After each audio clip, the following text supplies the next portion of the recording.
জঙ্গলের ধারে একটা বড় আম গাছ ছিল। সেই আম গাছে অনেক আম ধরেছিল। অনেক আমের মধ্যে একটা জাদুই আম ছিল। আমটা বেশ বড় আর পেকে গেছিল। একদিন জাদুই আম টুপ করে মাটিতে পড়ে গেল। এর কিছুক্ষণ পরে একটা টুনি পাখি সেখান দিয়ে উড়ে যাচ্ছিল। আরে, একটা পাকা আম, আমটাকে দেখে মনে হচ্ছে খুব মিষ্টি হবে। এই বলে টুনি পাখি আমটাকে খেতে লাগলো। বাহ, খুব মিষ্টি আম, একটু যদি জল পাওয়া যেত তাহলে খুব ভালো হতো।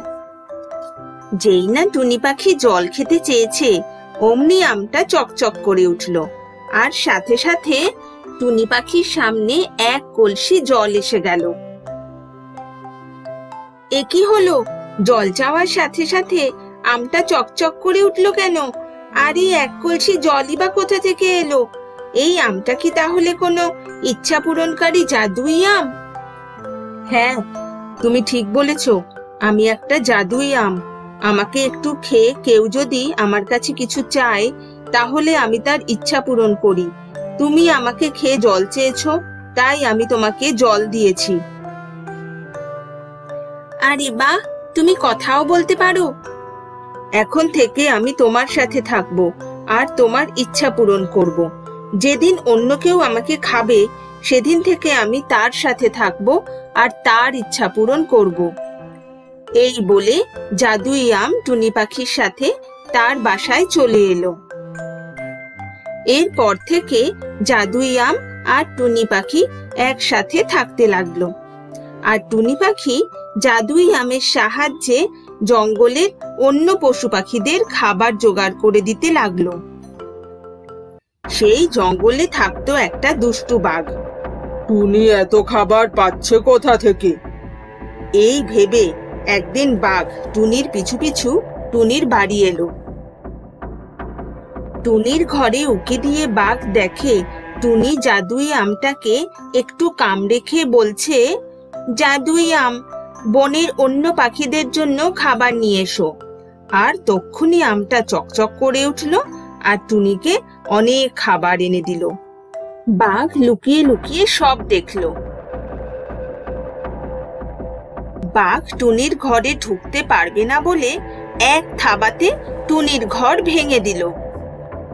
তুমি এ কি করলে বাঘ দাদা? তুই এখান থেকে সরে যা টুনি, তা না হলে এক থাবাতে আজ আমি তোকে শেষ করে ফেলবো। এখন থেকে এই জাদুই আম আমার। এই বলে বাঘ জাদুই আমের এক টুকরো খেয়ে ফেলল। জাদুই আম, তুমি বাগদাদার সাথে যেও না, ও ভালো না। বাঘ আমাকে কামড়ে খেয়েছে, আমাকে ওর সাথে যেতেই হবে বন্ধু। এই বলে জাদুই আম বাঘের সাথে চলে গেল। জাদুই আম পাওয়ার পর থেকে বাঘ শিকার করাই ছেড়ে দিল। জঙ্গলের অন্য পশুরা কষ্ট করে যে শিকার করত, বাঘ জাদুই আমের সাহায্যে সেই শিকারগুলো নিয়ে আসতো আর আরাম করে খেত। আজ আমার সিংহের শিকার করা মাংস খেতে ইচ্ছা করছে। জাদুই আম, সিংহের শিকারটা তুমি আজ আমাকে এনে দাও। সেদিন সিংহ একটা হরিণ শিকার করেছিল। জাদুই আম সেই হরিণটাকে নিমেষের মধ্যে বাঘের সামনে এনে দিল। এই ঘটনার পর সিংহ জঙ্গলের সব পশুদের নিয়ে একটা সভা ডাকলো। জঙ্গলের মধ্যে কে এই চোর যে সবার শিকার চুরি করে নিচ্ছে? আজ আমার শিকার করা হরিণ চুরি হয়েছে। একবার এই চোরটাকে পাই, তাকে উচিত শিক্ষা দেব। সেই দিন টুনি পাখি জাদুই আমের সাথে দেখা করার জন্য বাঘের গুহায় এলো। বাঘ তখন পেট ভরে হরিণের মাংস খেয়ে ঘুমাচ্ছিল। কিছুটা হরিণের মাংস তখনও বেঁচে ছিল। জাদুই আম, তুমি কেমন আছো বন্ধু? আমি ভালো নেই টুনি ভাই, এই দুষ্টু বাঘটা আমাকে দিয়ে অন্যের শিকার চুরি করায়। আচ্ছা, তাহলে এই বাগদাদাই অন্য পশুদের শিকার চুরি করে? টুনি ভাই, তুমি আমাকে সিংহ রাজার কাছে নিয়ে যাবে? বাঘ এখন ঘুমাচ্ছে। এই ফাঁকে চলো, আমরা রাজার কাছে যাই। এই বলে টুনি পাখি আর জাদুই আম সিংহ রাজার কাছে গেল। মহারাজ, আমি আপনাকে কিছু বলতে চাই। আশ্চর্য কাণ্ড, এই আম তো কথাও বলতে পারে। হ্যাঁ মহারাজ, আমি জাদুই আম। এই জঙ্গলের বাঘ আমাকে দিয়ে অন্য পশুদের শিকার চুরি করিয়ে বাসায় বসে বসে খায়।